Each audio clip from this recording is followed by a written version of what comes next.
Hello everyone, welcome to Scorch Earth Toys at AnyMoon.com's review of Super7's reaction figures. These toys became available in July 2018 and retail for about $15. If they're your cup of tea, head on over to Big Bad Toy Store by clicking the link below. You'll find what you're looking for and you'll help this channel out in the process.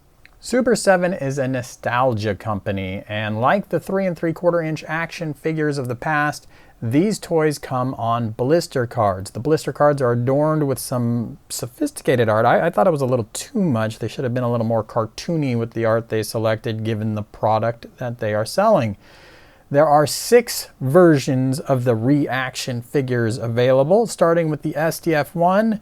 Then we got a VF1A mass production, a VF1D trainer, a VF1J Rick Hunter, a VF1S Roy Fokker. All of the VF1 toys come with a gun. Then there was also a Zentradi Battle Pod. For those of you thinking about grabbing these as static display pieces to go along with some toys you already own, here are some quick scale comparisons. You can see the VF1 toys with either regular action figures or maybe some of the other mecha figures you have in your cabinet. Then moving on, here's the STF1 and the Battle Pod. I kind of had to grab what I thought was the closest approximation. Honestly, the Battle Pod's closest approximation is probably Gashapon toys that are out there, maybe Bandai's Mission 2. And you can see I got the Takatoku STF1, the smallest one they made, and the reaction figure is just a little bit bigger than that. Here are the 3 toys together, and I'm going to begin with a discussion of the VF1 toy because it has the most going on. Now to start, you may have noticed already, my VF1S is missing a paint app on the intake. Also, I'm not going to have them out. The VF1D and the VF1A, same thing as the J and the S. Nothing really going on except a different head and paint scheme, obviously. The VF1A having a particularly ugly head on it for no good reason. So going back, here is the VF1S. Here is the gun it comes with. Now, one potential durability issue is that there's a very tiny handle on that little gun and a very thin slot in the fist, but it's just gonna slide in like so. And then you have one joint of articulation at the shoulder here that can spin all the way around. So you can go ahead and point that gun. There's no rotating hand, there's no elbow joint, there's no joint at the shoulder to move away from the arm.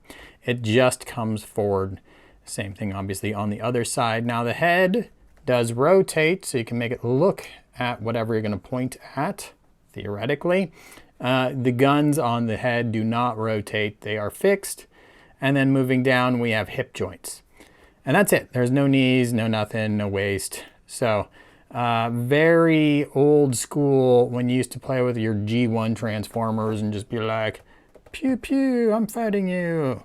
So, and you know, again, it's a nostalgia company. That's really what they're going for. Now, there is one gimmick with the VF1. We can remove this gun and we can stow it in the slot on the side of the arm. Like so. There's only a slot on one of them. And that's what that looks like. So there it is. That's the VF1 toy for you. Let's move on and check out the Battle Pod. Here we have the Battle Pod.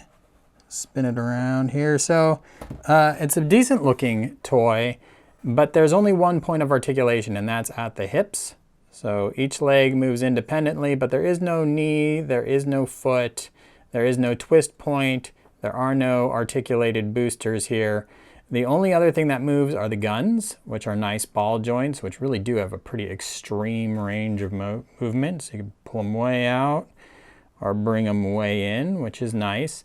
But otherwise, it really just stands there and points in whatever direction you want. If you want to get a running pose, it's going to be really tricky due to that lack of any foot articulation. But there you go. You can get something like that going on. All right, let's check out that STF1. Here is the STF1, and it does have articulated rail guns on the shoulders. The shoulders do pivot forward, so you could land your Veritex as it were a Robotech product. You can also move the hips and get kind of a stepping motion, no problem. Again, no foot articulation, so you're not gonna get too crazy with any of this. that's really all you can do. There's no head tilt, there's no bringing the guns forward, there's no knees or elbows. So it really is just that. Pretty simple, just as we saw with the other toys. So there's a specific group out there that is going to like this. I'm not that group. These are basic toys. I don't really have much of a need for them. They're kind of overgrown gashapon, filling the niche between super cheap from a vending machine toy and maybe like a old 80s style vinyl toy, something in there. So if it scratches that itch, here's your product. For the rest of you, you've seen what it is now and you can move on with your lives without it.